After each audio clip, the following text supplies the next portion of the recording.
Long time ago, the powerful king Yadhu, the patriarch of the dynasty where Lord Krsna would later appear, was traveling through his kingdom.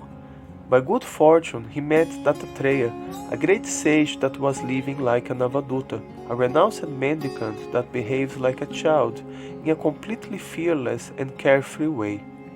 Although he didn't have any material possessions, he was roaming about in great transcendental ecstasy. The king inquired from the holy man about the cause of his wandering and his ecstatic condition, and the sage replied that he had received instructions from 24 different gurus, the earth, the wind, the sky, the water, fire, and so on. Because of the knowledge he had gained from them, he was able to attain self-realization, and abandoning his possessions and residence, he started to travel about in the earth in a liberated state. This story, found in the 11th canto of Srimad Bhagavatam, shows how a thoughtful person can learn by just observing the world around him. By using his intelligence, logic, and perception, one can get many valuable lessons from the most improbable sources. Thus, one can sometimes act as one's own instructing spiritual master and progress in the spiritual path. In a time when we are constantly being distracted by social networks, messages, and ads, this type of introspection can be invaluable. The avadhuta sage said, "Dear king, with my intelligence I have taken shelter of many spiritual masters. Having gained a transcendental understanding from them, I now wander about the earth in a liberated condition. Please listen as I describe them to you. I have taken shelter of 24 gurus, who are the following: the earth, air, sky, water, fire, moon, sun, pigeon and python, the sea, mud, honeybee, elephant and honey thief, the deer, the fish, the prostitute pingala, the kurara bird, hawk, and the child, the young girl, arrow maker, serpent, spider and wasp. My dear king, by studying their activities, I have learned the science of the self." The first guru described by the sage Dattatreya is Earth herself. Although being constantly mined, drilled, polluted, etc., the earth continues to provide life's necessities to all, and thus the planet itself is an example of tolerance. In this way, the earth teaches one to be sober and act for the benefit of others. Sometimes we are harassed by others, but a wise person understands that they are just instruments of the reactions of his own karma, and thus he doesn't become distracted from the progress on his own path. The second guru is the air, that runs about in the form of wind. Sometimes the wind blows through a beautiful forest, carrying the fragrances of fruits and flowers, and at other times it may pass through a filthy place. However, being fixed in its own nature, the wind remains neutral in both circumstances. Similarly, within this material world, one will inevitably face both pleasant and unpleasant situations. By not identifying with the material conditions, he is able to maintain his mind stable and thus remain neutral in both. Therefore, one can learn from the blowing wind the art of moving throughout the material world without attachment. The third guru is the sky. Although the sky extends everywhere on the surface of our planet and everything rests within it, the sky does not mix with anything, nor can it be divided by anything. Although the mighty wind blows clouds and storms across the sky is never implicated or affected by these activities. Similarly, the spirit soul is not changed or affected by contact with material nature. Although the living entity enters within a body and is impelled to execute different activities by the forces of nature, his eternal spiritual nature is never affected. In this way, a soul can live peacefully, being satisfied with merely keeping oneself alive, remaining uncontaminated by the body and the objects of the senses. The fourth guru is the water. In its natural state, water is very pure, clear and pleasant. Even by merely flowing, the water creates pleasant sounds. Thus, one can learn from the water about how to be pure, gentle, and soft-spoken. Another quality of the water is that it is capable of cleaning even the dirtiest places. Similarly, a self-realized person is capable of purifying others, helping them to also evolve in the spiritual platform. Just as water in its pure state is transparent, a transcendentalist should act as a transparent medium to the spiritual realm, speaking according to the previous masters and scriptures, and not according to his own speculation. The fire is the fifth guru. Just as the fire sometimes is concealed, burning underground or beneath a pile of ashes, a self-realized person prefers to conceal his exalted spiritual position, leaving the world unnoticed by materialistic persons. In certain circumstances, however, he may reveal himself, just like a fire burning in the open, and in this way give wise instructions that can benefit people in general. Although an ordinary person immediately becomes puffed up and foolish when he is praised, such inauspicious tendencies are burned to ashes within a self-realized person due to his contact with the spiritual energy. In this way, he remains equipoised in both praise and defamation. The sixth guru is the moon. We can observe that the moon goes through different phases, waxing and waning, but the moon itself remains always the same. These different phases are just due to the movements of the planets and affect only one who is observing the moon from the earth. Similarly, the body goes through different phases, birth, growth, dwindling, and death, but the soul is not affected by any of these changes. This is something that can also be learned from the sun, the seventh guru. Even when reflected in various objects, the sun is never divided, nor does it merge into its reflection. Similarly, although the soul is reflected through different material bodies, he remains undivided and non-material. One who identifies with his original position as a soul, instead of identifying with the temporary body, is able to see in the real, eternal platform. From the sun, one can also learn to accept material objects and facilities when they come of their own accord, and use them appropriately without becoming attached, understanding that nothing really belongs to him, just as the sun evaporates large quantities of water and later returns the water to the earth in the form of rain. The eighth guru is the pigeon. From him the sage learned how excessive attachment or concern just leads to suffering. There was once a pigeon who lived in the forest along with his wife. They built a nest within a tree and they were living happily there, growing their baby pigeons with great effort. The two pigeons had great affection for each other, their hearts firmly tied by affection. One time, when both were absent looking for food, a cruel hunter saw the nest and threw his net to capture the baby birds. Seeing her child captured in the net, the late pigeon experienced great anguish, and crying out, she rushed toward them and was thus captured by the hunter. Seeing both his wife and children captured on the net, the male pigeon started to lament. Seeing his poor children trapped in the net and on the verge of death, struggling to free themselves, his mind went blank, and thus he himself was also captured. This way, all the pigeons lost their lives. The same way, one that is too attached becomes disturbed at heart. This clouds his judgment and makes him suffer and take decisions that may just bring him harm in the end. We can learn how excessive attachment is not good for ourselves. Everyone is bound by the laws of karma and other superior forces. Therefore, one needs to learn how to deal with loss, understanding that everything in life is transitory. Being gifted with intelligence that can be used to cultivate self-realization, human life is considered a very valuable opportunity. One that misses such an opportunity is compared to a person who has climbed up to a higher place with great effort just to fall down again. The instruction the sage Dattatreya received from the Python, the ninth guru, is that an intelligent person should cultivate a mentality of detachment and should maintain his body by accepting whatever comes of its own accord or is easily obtained. There are millions of different species of life, some very big, like elephants, and others very small, like ants. Still, all of them are able to maintain themselves with food that is easily available. Amongst them, the python is especially interesting, since it just stays in the same place and waits until the food comes. Despite this lack of effort, still the food comes at the right time, by nature's arrangement. Similarly, a transcendentalist doesn't need to be too anxious about his maintenance, knowing that whatever he is entitled to will come to him at the appropriate time. By understanding this, the sage was able to remain always peaceful and patient.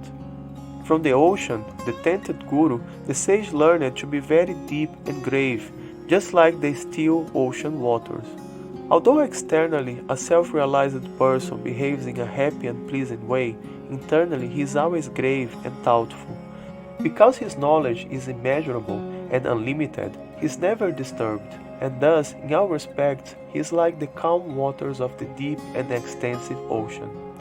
The ocean does not overflow during the rainy season, when all the flooded rivers discharge their waters into it, nor does it dry up during the hot season, when the rivers fail to supply it. Similarly, the sage does not become elated when he achieves desirable things, nor does he become distressed in their absence. The danger of becoming too enamored by the sense objects is illustrated in the example of the moth, the 11th guru. The instruction is that just as the moth becomes enchanted by the fire and gives up his life by entering it, a person who can't control his senses becomes excessively enchanted by different members of the opposite sex, chasing illusory happiness. In this pursuit of happiness, he or she goes through many bitter experiences and in the end wastes his precious human life. The 12th guru is the honeybee. Just as the honeybee is able to collect only the nectar of the flowers of a garden, disregarding thorns, leaves, and other useless things, a sage should also be able to find the nectar, the essential knowledge about the self in all scriptures and books of knowledge, instead of losing his time and energy on unimportant topics. By practicing this accumulated knowledge, he is able to ascend in the spiritual path and reach the final goal. On the opposite, an intellectual that just accumulates heaps of knowledge that are not useful in the spiritual path, or that accumulates spiritual knowledge but doesn't practice it, is compared to an ass that just carries a very heavy burden without making any profit. The 13th guru is the elephant. By observing him, the sage learned the following instructions. Male elephants are sexually attracted by female elephants. Taking advantage of this, hunters tie a captive female near a covered hole. When a male elephant becomes attracted and moves towards her to satisfy his sexual appetites, he falls into the ditch and is thus captured. Similarly, many men have an exploitative attitude towards women.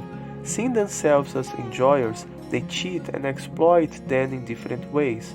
However, they don't see that by doing that, they just fall deeper and deeper into materialistic life. Apart from that, he sometimes gets in trouble with the women he cheated, or their relatives, or even rivals that also desire a particular lady. We can see that crimes of passion are extremely common. A spiritualist has the option of entering into married life, and thus responsibly maintaining his wife and children, being faithful and using his family life as a platform for his spiritual practice, or he may follow a life of celibacy according to his inclination. The 14th guru is the honey thief. A greedy person accumulates a large quantity of honey with great struggle and pain, but many times the money is stolen, or he is not able to enjoy it due to sickness or some other cause. Even if he is able to keep the money, still he is separated from it at the time of death. A greedy person is just like the bee who struggles to produce a large quantity of honey, which is then stolen by a man who will enjoy it personally or sell it to others. In the second part, we will hear about the other 10 gurus: the deer, the fish, the prostitute Pingala, the hawk and the child, the young girl, the arrow maker, serpent, spider and wasp, as well as what the sage learned from his own body. See you there!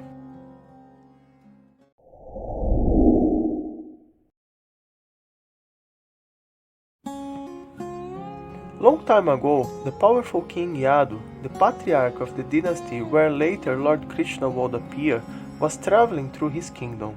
By good fortune, he met Dattatreya, a great sage that was living like an avadhuta, roaming the earth completely happy and fearless. In the first part, we heard about what Dattatreya learned from the earth, air, sky, water, fire, moon, the sun, the pigeon, as well as from the python, the sea, moth, honeybee, elephant, and the honey thief. In this second part, we will hear about the other 10 gurus, as well as what he learned from his own body. Because of the knowledge he gained from them, he was able to attain self-realization, and abandoning his possessions and residence, started to travel about the earth in a liberated state. In old times, hunters in the forest used to employ musical instruments to create melodies that would attract deer, allowing the hunters to capture them. By studying the example of the deer, who became the 15th guru, the sage learned that singing and dancing inspired on material topics are capable of attracting the mind of a transcendentalist and bringing him down back to the material platform. By studying the example of the fish, the sage learned another valuable lesson. Thus, the fish became the 16th guru. A fisherman places a bait on a sharp hook and easily attracts fish who are greedy to enjoy the taste of the food. Similarly, people that are too attracted by different tastes and want to try and enjoy all types of food loses all discrimination in their eating habits. For momentary gratification, they eat different types of meat and other items obtained through violence towards other beings, becoming thus entangled in karmic reactions that will bring them future suffering. By maintaining a simple vegetarian diet, a transcendentalist can maintain his life without committing violence. By fasting periodically, one is able to pacify the mind and control all other senses, although the tongue will still desire to taste different types of food. When a transcendentalist is able to finally control the tongue, he becomes fully in control of his senses. The 17th guru is the prostitute Pingala, who used to live in a city called Videha in North India. One day she dressed herself in a very attractive way and waited from sunset until midnight for a customer.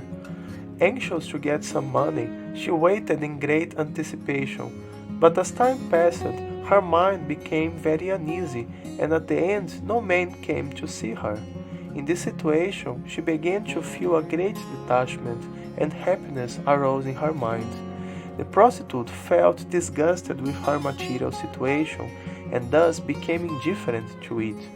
Detachment acts like a sword, cutting to pieces the binding network of material hopes and desires. Fixing herself in meditation upon the personality of Godhead, she achieved transcendental peace. Material desire is the cause of great unhappiness. Conversely, freedom from such desire is the cause of the greatest happiness. Therefore, completely cutting off her desire to get money and enjoy lovers, Pingala very happily and peacefully went to sleep. Another valuable lesson was learned from the hawk, or the Kurara bird, the 18th guru. Once a group of large hawks who were unable to find any prey attacked another weaker hawk who was holding some meat. Being attached to the piece of meat, the hawk found himself in great anxiety, but being in danger of his life, he was forced to abandon it and flee. At this moment, he experienced actual happiness. Everyone considers certain things within the material world to be most dear, and because of attachment to such things, one eventually becomes miserable. One who understands this gives up material possessiveness and attachment, and thus achieves unlimited happiness. The 19th guru is the child. Children live in a very innocent and carefree way, free from anxiety and concern for reputation, honor, and dishonor. By observing a small child, the sage learned to be happy and free from anxiety, experiencing true love in the spiritual platform. Once, several men arrived to ask for the hand of a young girl whose relatives had coincidentally left the house. She went inside and began to prepare food to serve the unexpected guests by beating rice. At that time, her conch shell bracelets were making a loud noise, rattling against each other. The young girl feared that the man would consider her family to be poor because their daughter was engaged in the menial task of husking rice. Being very intelligent, the shy girl broke the shell bracelet from her arms, leaving just 2 on each wrist. However, as she continued to husk the rice, the 2 bracelets on each wrist continued to collide and make noise. Therefore, she took 1 bracelet off each arm, and with only 1 left on each wrist, there was no more noise. Similarly, when many people reside in the same place, there is always quarrel and gossip. Even when just 2 people live together, there can still be frivolous conversation and disagreement. Therefore, sages usually prefer to live in secluded places or with other transcendentalists, away from materialistic persons. Another meaning is that one should stay clear from useless arguments with materialistic intellectuals, using instead his time to exchange realizations with self-realized souls. In this way, the young girl became the 20th Guru. The 21st Guru is the arrow maker. Once, there was an arrow maker who was so absorbed in making a straight arrow that he did not even see or notice the king himself, accompanied by a huge and tumultuous procession passing right next to him. A transcendentalist should fix his mind in transcendence, be it by the practice of karma yoga, jnana yoga, or bhakti yoga, as explained in the Bhagavad Gita. When he becomes perfect, he is able to keep his mind fixed in meditation into the Supreme Personality of Godhead, even amongst great distractions. One becomes thus so fixed in his meditation that he stops seeing the external reality, as well as the numerous thoughts and desires of the mind.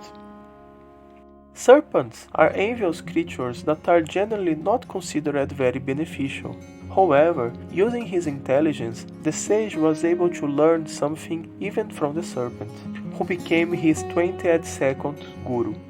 In this world, people work very hard to build their homes, organizing it in a pleasant way and surrounding themselves with material facilities.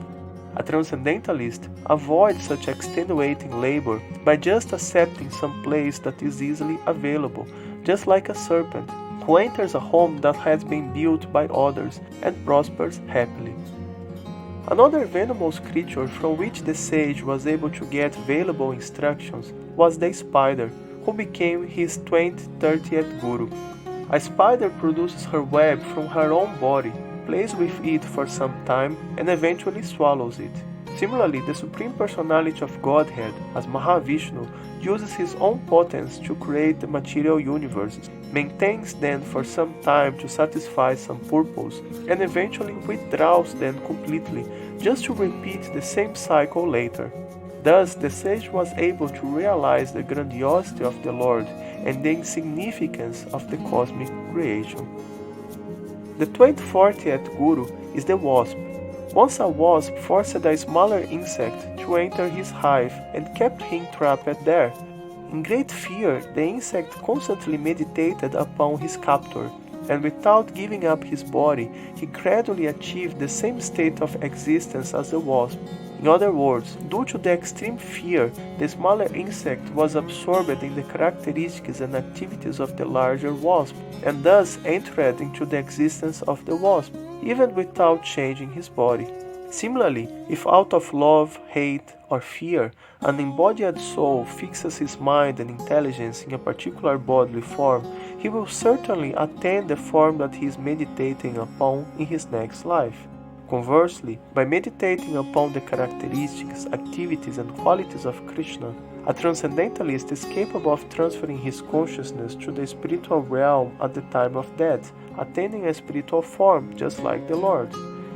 The ones that are even more advanced are able to raise themselves to the spiritual platform and enjoy life as a liberated soul, even while still within this body. Concluding his teachings, the sage Dattatreya also described a lesson he learned from his own body. From it, the sage learned detachment. The body is subject to creation and destruction, and with the pains that accompany old age, the body always comes to a painful end. Understanding that the body is just a machine that serves a purpose, the sage uses his body to acquire knowledge, but always remain detached from it, understanding that ultimately the body will be consumed by worms or other creatures. After many, many births and deaths, one achieves the rare human form of life, which although temporary, affords one the opportunity to attain the highest perfection. Thus, a sober person should endeavor for the ultimate perfection of life, instead of being distracted by the urges of the senses. A soul living in a material body is compared with a man that has many wives and is constantly being harassed by them. He is responsible for their maintenance, and thus all the ladies constantly pull him in different directions, each struggling for her own self-interest. Similarly, the material senses harass the conditioned soul, pulling him in many different directions at once. On one side, the tongue is pulling him to arrange tasty food, then thirst drags him to get a suitable drink. Simultaneously, the sex organs clamor for satisfaction, and the sense of touch demands soft, sensual objects. The belly harasses him until it's filled. The ears demand to hear pleasant sounds, the sense of smell hankers for pleasant aromas, and the fickle eyes clamor for pleasant sights. Thus the senses, organs, and limbs, all desiring satisfaction, pull the living entity in many directions. However, a transcendentalist should understand that these sensual pleasures are available to all forms of life. Each one of us already tasted all these different sensations in previous bodies, and thus, instead of trying to extract a little more sweetness from a piece of sugar cane that is already chilled, we should dedicate this life to self-realization, which is possible only for a human being. After many, many births and deaths, one achieves the rare human form of life, which although temporary, affords one the opportunity to attain the highest perfection. Thus, a sober human being should quickly endeavor for the ultimate perfection of life, as long as his body, which is always subjected to death, has not fallen down and died. Concluding this description, the avadhuta said, "My dear king, studying their activities, I have learned the science of the self. Seeing that the fragile material body is subjected to birth and death, one who is sober should become devoid of material attachment to this body and should properly utilize the rare gift of human life in the pursuit of knowledge, endeavoring always for the achievement of the highest goal."